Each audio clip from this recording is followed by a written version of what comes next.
Patriot Defense tweeted out this picture this morning of a painted F-16. I don't think Ukraine's Ministry of Defense would do this unless we were pretty darn close to F-16s arriving in Ukraine. My estimate has been by mid-month, June 15th, but I think they're arriving this week. And one of the first combat missions these jets are going to carry out is bringing down that bridge. So strap in, this might be an exciting week. The other continuing top story is the change in policy on Western weapons being used on the territory of Russia. And Ukraine struck Russia with HIMARS just hours after the ban was lifted by Germany and the United States. We have confirmation, pictures and videos from the Russians of another S-400 air defense system being destroyed. This time on the territory of Russia. Ukraine has to get these to clear the skies for F-16s, and this air defense system was located in Shapino. This is behind the city of Belgorod. Russia knew they couldn't put their air defense systems within artillery range, but this was within HIMARS range. There is a video online, I'll link it down below. This is another $800 million air defense system going up in smoke. And here's a fun picture released by the Ukrainians. These are cartridges that hold the GIMLRS rounds launched from HIMARS. And just in this single picture, these are cartridges for 324 GIMLRS rounds. I don't know how many each month the United States is providing, but if it's close to 300, that's about 10 a day. The Russian military is being hammered by GIMLRS rounds from HIMARS, probably by about 10 a day. This is good news. Germany says Ukraine can strike Russia with Patriot systems to protect Kharkiv. So the Russians have been heavily relying on their aviation, especially to drop these glide bombs on Ukrainian positions. So we need to shoot down these jets. There's no way to intercept the glide bombs. This yellow region is what can be reached from a Patriot launcher. I don't think Ukraine's going to send an entire battery, but they are going to send a truck to start hunting for these jets flying in the Belgorod region. So Ukraine can shoot down the jets, but what about the airfields? These air bases where the planes are launched from. Ukraine really needs to, and would like to, destroy these air bases. Varennes is where these jets are taking off, currently firing on the city of Kharkiv. So President Zelensky is asking once again to lift the restrictions on the use of ATACMS. But I don't think this is going to happen in the near term. The United States might allow for ATACMS to be used on the territory of Russia, but probably not within the next month or two. And the reason why is there are other options. Ukraine can now strike military airfields inside of Russia with British Storm Shadow cruise missiles. The same is true for France. France has not put any restrictions on the use of their Scalp cruise missiles. So we don't need ATACMS to take out these air bases. Ukraine's going to do it with these longer range cruise missiles. Additionally, the Dutch defense minister reassured Ukraine that their F-16 fighter jets from the Netherlands can be used to strike targets inside of Russia. I don't know about the other countries in the coalition, but my guess is other countries are also going to give this permission. So there's lots of good options. Ordnance fired from F-16s that can hit these air bases within 300 kilometers of the border. So Russia has a serious problem, and they need to make a decision this week if they're going to move their jets farther back. I also want to give a shout out to friend of the channel, Danish naval officer Anders Puck Nielsen. He also made a video giving his thoughts and reaction to the change in policy on Western weapons being used on the territory of Russia. And I want to highlight a couple things he said, because these are very important. One of them is, this policy is now insane. that Western weapons can be used on the territory of Russia, just in Belgorod, and not here, not here, not here, not here, not here, when there's no difference. Either we're doing it or we're not doing it. So the policy before was very straightforward and clear. You can't use weapons on the territory of Russia. You can use them in the occupied territories. So with this small reversal, it's going to be a backsliding effect, or I don't know what the term is, but this policy is going to go away within a month because nobody understands it. The Russians don't understand it, the Ukrainians don't understand it. Whatever the White House or President Biden tried to do with this compromise, it's going to fall apart pretty fast. And the United States and Germany are not going to cut off military supplies over this. So it's a little confusing at the moment, but just know within a month, there's not going to be any restrictions, and Russians on the territory of Russia are going to continue being lit up. The other point that Anders made that I thought was pretty intuitive, pretty smart, is this is what the front lines used to look like. Ukraine always had to protect their border region with Russia.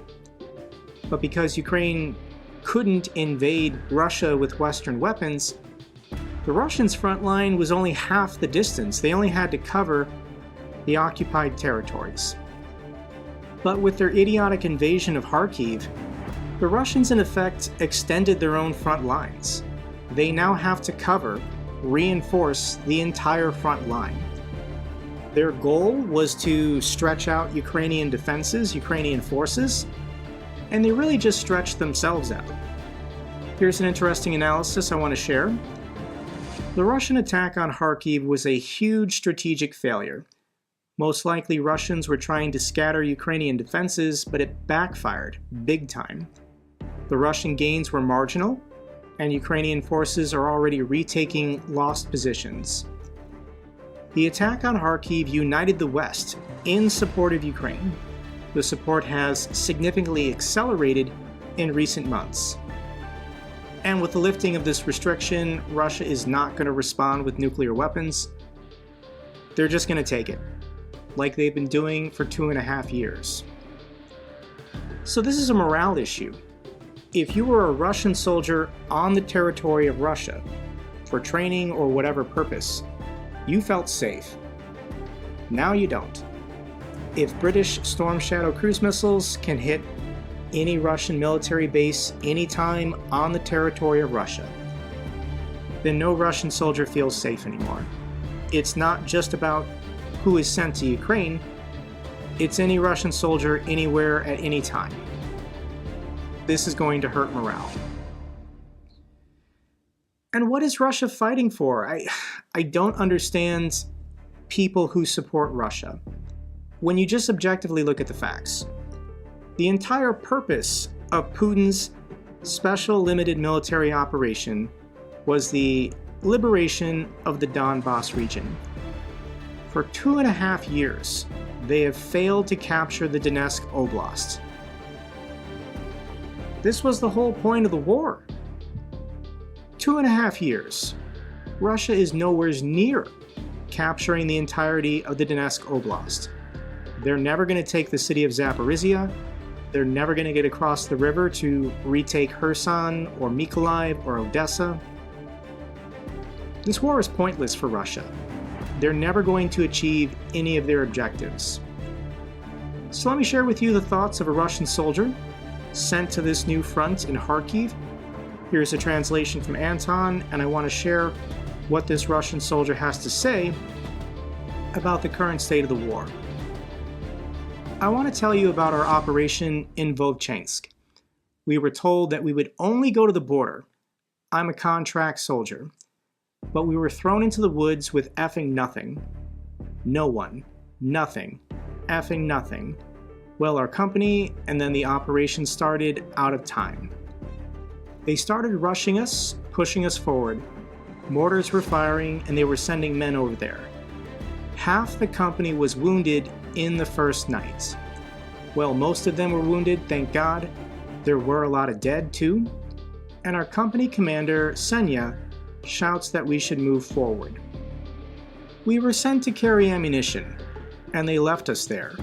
They told us to go light, just take an armored vest and a machine gun, and it turned out we effing stayed there. We came to Vovchansk. The first night we somehow stayed there, more or less normally. We took one street, and then everything started. A group comes, they are sent to clear the streets, not to clear the street, well, to get a foothold, like storming the streets. It seems like everything's fine when you go through the street, but you get hit by machine gun fire, drones, especially drones, and the commanding officer yells over the radio, "Forward, move." And you can't leave, they don't allow you to leave. When there are 5 to 10 people left in the group, well, from our groups, yes, maybe they will still allow us. Half of the company's wounded have been taken away. Everyone I knew. From 100 men, there's only 12 left. I mean, fresh groups came here who hadn't been shelled, who had only been given training for 4 or 5 days. They were sent to the effing assault in the morning, and they didn't even get past 2 houses. They were wiped out by machine guns. They crowded together and just got killed by drones. 5 or 6 of them are left. There was a group coming towards us, and there was one effing person left out of that group. So it turns out we're being sent under machine gun fire, under drones in daylight hours. It's just a meat assault, and they're yelling, "Just go, keep going, move, move." So I don't know how it will be. If I'll be here or if I'll die, I don't know. Well, I understand that our leadership is given an order, and those who sit in Moscow, they don't care. So that's it. This Russian soldier, reporting on the ground in Vovchansk, they're just meat assaults. Groups are sent in, and they take 90% casualties before they're allowed to retreat. So Russia's pretty furious. They're pretty frustrated. And here's another clip from Russian Media Monitor. Andrei Gurlyov urges nuclear strikes against Europe. So on Kremlin State TV, they've come to a consensus. They now know who they're going to nuke. And they've decided to nuke Poland, because the Russians are convinced nobody cares about Poland. Here's what they have to say. Take Poland, for example, as the closest to us and the most realistic candidate to become a small, unrestricted theater of nuclear war. Are there 20 major cities there? Not likely. Even if we calculate that we need to allocate 2 missiles for each city, it's only 30 to 40 of them. What are 30 missiles? That's just one salvo of one Iskander missile system division, 16 launchers, 2 in each. If they're nuclear, that's 32 nuclear weapons. 10 to 15 minutes, and Poland as a state, and Poles as a people, disappear from the face of the earth together with their language. Therefore, I once again call on European nations to think hard about what they are doing. I am absolutely convinced that a strike on Poland or the Baltic states will not cause any reaction from the United States.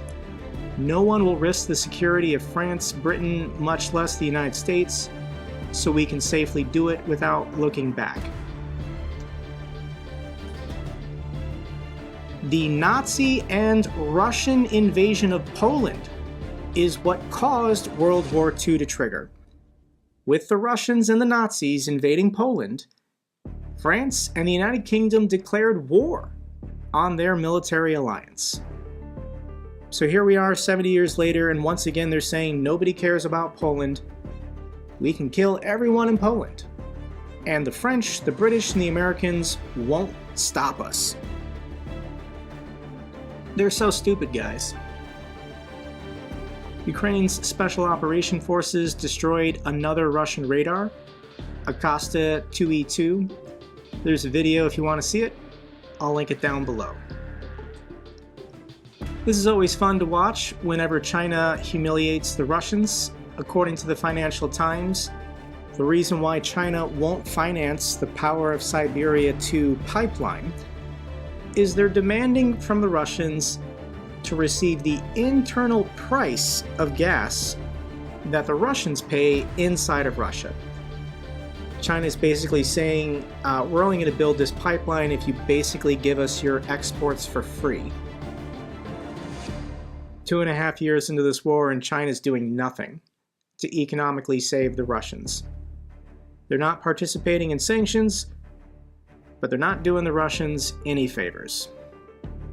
And for fun, let's check in on the price of crude oil, ICE Brent crude. It's currently at $77 a barrel. It kind of peaked on the year back in April at around 91. I just assumed it was going back to 100. And it's cratering currently on down to $77 a barrel. What's happening here is Ukraine's strikes on oil refineries is preventing Russia from refining their own raw crude. The Russians are now forced to export and sell more crude oil on the international markets. They then have to buy and import their own refined oil products. So thank you, Ukraine, for driving down the price of global energy, global oil. There might be some higher prices and shortages for gasoline and diesel in Kazakhstan and Belarus, but it's looking good for the rest of the world. I can also show you the chart for Urals oil. This is what Russia gets. It was at $84 back in April, and now it's down to $67. This is interesting. Relatives of mobilized Russian soldiers protest outside the defense ministry. You're not really allowed to protest inside of Russia, but these wives, these mothers, these sisters who care about their loved ones are willing to risk being arrested. So I'm going to share this clip just so you can see it for yourself. The weather in Moscow actually looks pretty nice today.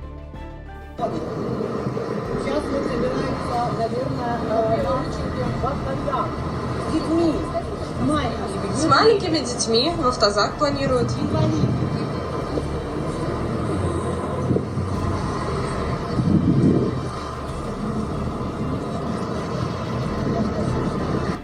These women probably all still voted for Putin, but pretty hilarious. They bring in a paddy wagon to threaten and intimidate these women holding babies.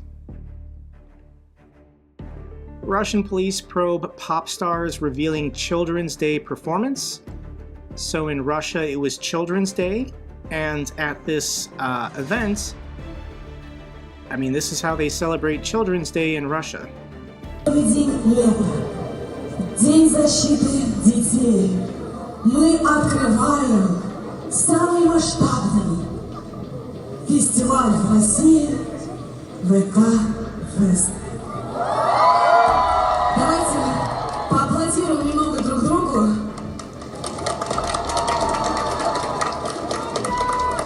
Я очень волнуюсь, потому что то, что сейчас будет происходить на сцене, это будет впервые. Вообще, каждый раз для меня всегда как в первый раз.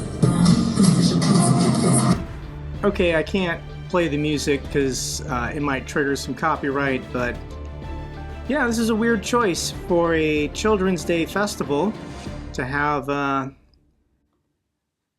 mean, people who support Russia keep telling me that Russia is the land of traditional values and they protect children, and they don't seem to have a problem with this.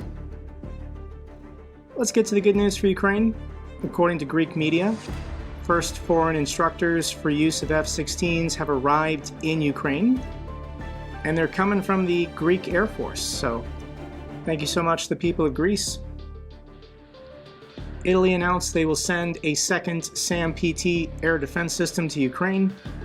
Thank you so much to the people of Italy. The final clip I want to share with you is from best-selling author Yuval Noah Harari. I actually have his book. It's a bestseller called Sapiens. And he put out an interesting video that echoes an argument I've been making here on the channel. So I want to share this clip with you. Russia's invasion of Ukraine breaks the biggest taboo of the international order. Since 1945, no internationally recognized state was wiped off the map by external conquest. Russia is trying to do just that to Ukraine. Putin is following the old imperial principle that any territory conquered by the Russian army is annexed by the Russian state. If Russia wins, no state and no border could feel secure, and the world will enter a new era of imperialist wars of conquest. The Global Peace Summit that will convene on June 15th in Switzerland is a crucial chance to restore peace and order. I urge world leaders to attend the summit and together bring peace to Ukraine and to the world. Without peace in Ukraine, humanity cannot defend itself against climate change,